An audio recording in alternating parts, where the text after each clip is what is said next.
Assalamualaikum warahmatullahi wabarakatuh. Perkenalkan, nama saya Dea Wulandari, kelas MA 20A2 dengan NIM 11201010489. Video ini saya buat untuk memenuhi tugas akhir semester mata kuliah Manajemen Keuangan dengan dosen Hajah Pretminur Astuti SEMM. Kali ini saya akan membuat video tentang pengelolaan surat berharga. Surat-surat berharga atau commercial papers or the paper. Surat berharga adalah surat bernilai uang yang dapat diperjualbelikan atau digunakan sebagai agunan saham atau bukti penyertaan modal. Ada dua golongan surat berharga, yaitu yang pertama, surat berharga atau negotiable instrument. Yang kedua, surat berharga berdasarkan UU nomor 7 tahun 1992, UU nomor 10 tahun 1998 tentang perbankan.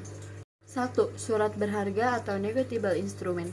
Surat berharga adalah sebuah dokumen yang diterbitkan oleh penerbitnya sebagai pemenuhan suatu prestasi berupa pembayaran sejumlah uang sehingga berfungsi sebagai alat bayar yang di dalamnya berisikan suatu perintah untuk membayar kepada pihak-pihak yang memegang surat tersebut, baik pihak yang diberikan surat berharga oleh penerbitnya ataupun pihak ketiga kepada siapa surat berharga tersebut telah dialihkan. 2. Undang-Undang Nomor 7 Tahun 1992, Undang-Undang Nomor 10 Tahun 1998. Surat berharga adalah surat pengakuan hutang, wesel, saham, obligasi, sekuritas, kredit, atau setiap derivatif dari surat pengharga atau kepentingan lain dan kewajiban dari penerbit dalam bentuk yang lazim diperdagangkan dalam pasar modal dan pasar uang. Letter of value.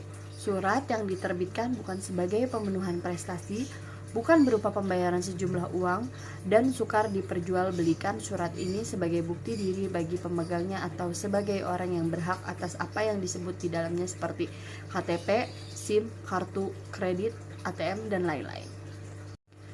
Ada beberapa jenis surat berharga. Yang pertama, wesel, cek, biliet giro, surat sanggup, promes, konosimen, saham, obligasi, sertifikat bank Indonesia, commercial paper. Ada 3 fungsi surat berharga secara yuridis. Yang pertama, sebagai alat pembayaran atau alat tukar. Yang kedua, sebagai alat pemindahan, hak tagih atau karena dapat diperjualbelikan. Ketiga, sebagai surat legitimasi, surat bukti hak tagih. Ada 3 fungsi surat berharga. Yang pertama, surat yang bersifat kebendaan, contohnya konosimen. Yang kedua, surat tanda keanggotaan dari suatu persekutuan, contohnya surat saham.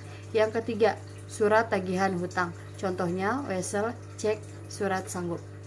Surat berharga diatur dalam perundang-undangan. Yang pertama, Kitab Undang-Undang Hukum Dagang, contohnya terhadap cek, wesel, dan promes. Yang kedua, perundang-undangan lain untuk surat-surat berharga lainnya. Ada 4 teori surat berharga. Yang pertama, teori kreasi adalah karena tindakan penerbit menandatangani surat berharga tersebut.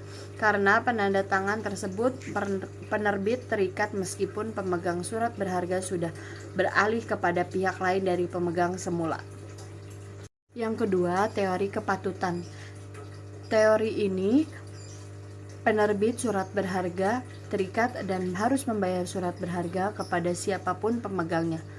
Akan tetapi, jika pemegang surat berharga tergolong tidak pantas, misalnya surat berharga tersebut diperoleh dengan jalan mencuri, maka penerbit surat berharga tidak terikat untuk membayar kepada orang tersebut. Yang ketiga, ada teori perjanjian. Teori perjanjian adalah karena penerbit telah membuat suatu perjanjian dengan pihak pemegang surat berharga tersebut, yakni perjanjian untuk membatarnya, termasuk jika surat berharga tersebut dialihkan kepada pihak ketiga. Yang keempat, ada teori penunjukan. Karena pihak pemegang surat berharga tersebut menunjukkan surat berharga tersebut kepada penerbit untuk mendapatkan pembayarannya. Sebelum surat berharga tersebut ditunjukkan kepada penerbit, menurut teori ini, keterikatan dari penerbit untuk membayar belum ada. Wesel. Wesel merupakan surat berharga bertanggal dan menyebutkan tempat penerbitnya, yang merupakan perintah tanpa syarat oleh penarik atau penerbit untuk membayar kepada pihak pemegang atau yang ditunjukkan oleh pihak pemegang tersebut, atau tertunjuk pembayaran mana dilakukan oleh pihak pembayar atau tertarik. Para pihak yang terlibat dalam suatu wesel yaitu penarik, tertarik, akseptan, pemegang pertama, pengganti, endosan. Konosemen. Sesuai dengan bunyi pasal 504 KUHD, konosemen adalah surat di mana pengangkut atau kapten kapal menerangkan bahwa ia telah menerima sejumlah barang yang tertentu untuk mengangkutnya ke suatu tempat yang tertentu, atau kepada wakil, kuasa order, segala sesuatu dengan syarat-syarat serta ongkos-ongkos yang tertentu pula. Ada fungsi konosemen. Yang pertama, sebagai tanda penerimaan atau sejumlah barang yang tertentu. Yang kedua, sebagai surat perjanjian pengangkutan. Ada hak-hak dari pemilik konosemen.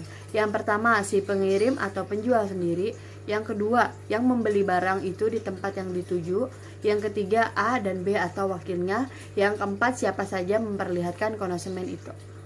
Syarat-syarat dalam konosemen. Yang pertama, syarat mengenai harga atau ongkos. Yang kedua, syarat-syarat pertanggungan risiko yang mungkin dideritanya.